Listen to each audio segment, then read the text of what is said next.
Have mercy on me, a sinner.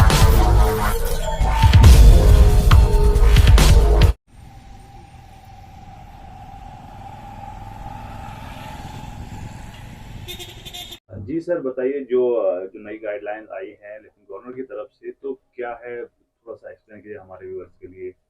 हाँ, ये जो हमारे पास पैरामेडिकल की एडमिशन्स होती थी पहले, GNM, medical assistant, lab assistant और अदर पैरामेडिकल कोर्सेज में ऑपरेशन थिएटर आता है, सारे कोर्सेज आते हैं, डिप्लोमा कोर्सेज।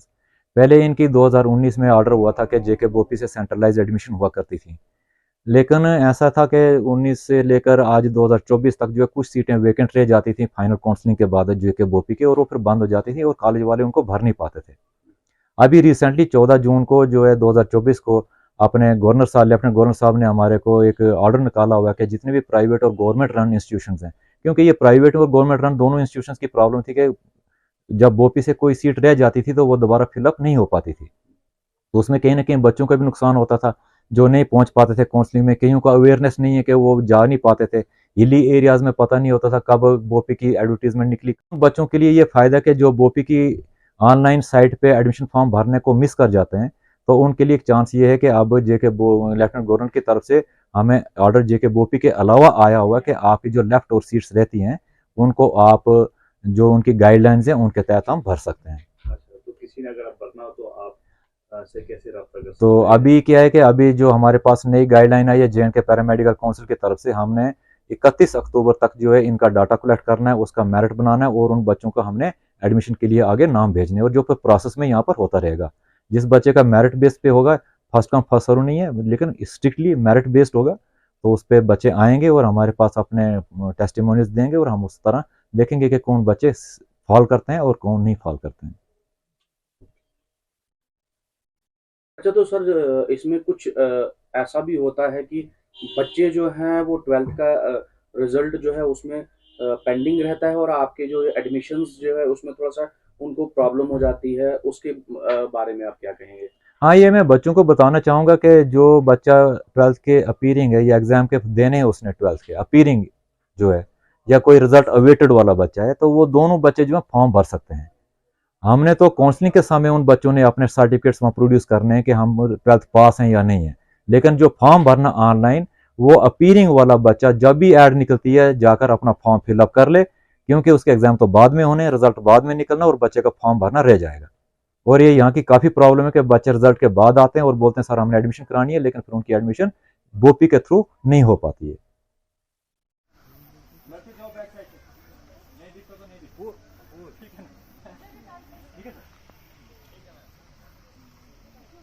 आप वहाँ दो लाइनें बनाएंगे, दो लाइनें बना रहे हैं ना, आप वहाँ से कोड करना शुरू कर, मैं यहाँ से लाइन बना देता हूँ।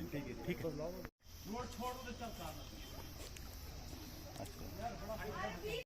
पकड़ो एक एक, चलो बाकी छोड़ दो एक एक, चलो जाओ साथ साथ में आओ, सारे साथ में आओ।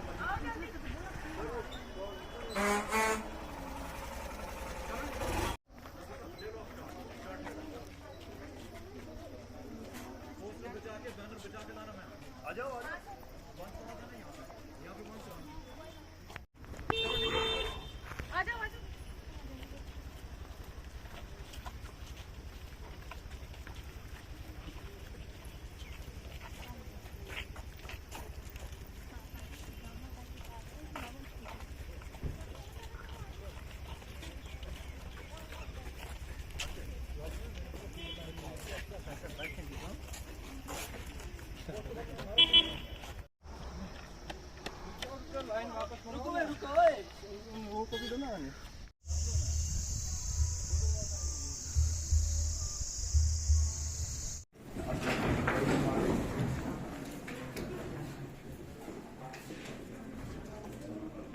जरूरी नहीं कि हर वक्त जुबान पर भगवान का नाम आए, वो लम्हा भी इबादत का होता है जब इंसान इंसान के काम आए। आदरणीय ब्लॉक मेडिकल ऑफिस भदरवा, आदरणीय प्रिंसिपल सर, शिक्षकगण और मेरे प्रिय साथियों, सभी को शुभ प्रभात। आप सभी को इस समारोह में उपस्थित होने के लिए धन्यवाद। आज मैं साक्षी इस संस्थान की ओर से HIV एड्स पर चर्चा करने जा रही हूँ। HIV एड्स एक चुनौती, एक जिम्मेदारी। आज हम एक ऐसी बीमारी के बारे में बात करने जा रहे हैं जो न केवल हमारे शरीर को प्रभावित करती है बल्कि हमारे समाज और हमारे परिवार को भी प्रभावित कर रही है। ये बीमारी है HIV एड्स। अब हम लोगों को तभी जागरूक कर पाएंगे जब हमें पता होगा कि HIV एड्स आखिर है क्या, इसके कारण क्या है, इसके लक्षण क्या हैं। तो आइए जानते हैं HIV एड्स है क्या। HIV एड्स क्या है? HIV एड्स एक वायरस है जो मानव प्रतिरक्षा प्रणाली को कमजोर करता है। ये वायरस हमारे शरीर की प्रतिरक्षा प्रणाली को इतना कमजोर कर देता है कि हमारा शरीर बाहरी संक्रमणों से लड़ने में असमर्थ हो जाता है। HIV एड्स संक्रमण का अंतिम चरण है जिसमें शरीर की प्रतिरक्षा प्रणाली बहुत ही कमजोर हो जाती है। HIV एड्स के कारण क्या हैं? HIV एड्स के मुख्य कारण हैं यौन संबंध थेरेपी, स्वस्थ जीवन शैली और सामाजिक समर्थन के माध्यम से किया जा सकता है। हवाओं के भरोसे मत उड़, चट्टानें तूफानों का रुख मोड़ देती हैं। हवाओं के भरोसे मत उड़, चट्टानें तूफानों का रुख मोड़ देती हैं। अपने पंखों पर भरोसा रख, हवाओं के भरोसे तो पतंगे उड़ा करती हैं। आशा है आप सभी इस विषय पर चर्चा को ध्यान से सुन रहे होंगे और इस बीमारी के बारे में जागरूकता फैलाने में हम सब की मदद करेंगे। धन्यवाद। Principal sir, faculty members and students, a very sweet good morning to all of you. Good morning. I am going to throw some light on HIV/AIDS. Thank you for gathering here today to talk about the topic that touches not only the lives of millions but the very fabric of our humanity, HIV/AIDS. We are here not just to share knowledge but to spark change, to inspire compassion and to stand together in solidarity with all those affected by this global health crisis. HIV/AIDS क्या है? HIV यानी human immunodeficiency virus, एक ऐसा virus है जो हमारे जिस्म के मुदाफ़ती निज़ाम पर हमला करता है। अगर इसका बरवकत इलाज ना किया जाए तो ये बीमारी एड्स की शक्ल इख्तियार कर लेती है, जो कि एक खतरनाक हालत है।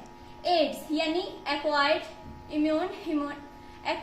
इम्यूनोडेफिशिएंसी सिंड्रोम में जिस्म की कुव्वत मुदाफ़त कमज़ोर हो जाती है, जिसकी वजह से इंसान मुख्तलिफ बीमारियों का शिकार हो जाता है। लेकिन एक अहम बात यह है कि HIV एड्स काबिल इलाज है। आजकल एड्स के मरीजों के लिए ऐसी दवाएं मौजूद हैं जो इनकी जिंदगी को मामूल के मुताबिक जिंदगी गुजारने में मदद देती है। ताहम इस बीमारी से बचाव और बरवकत इलाज के लिए आगाही बहुत जरूरी है। आगाही और तालीम की जरूरत है।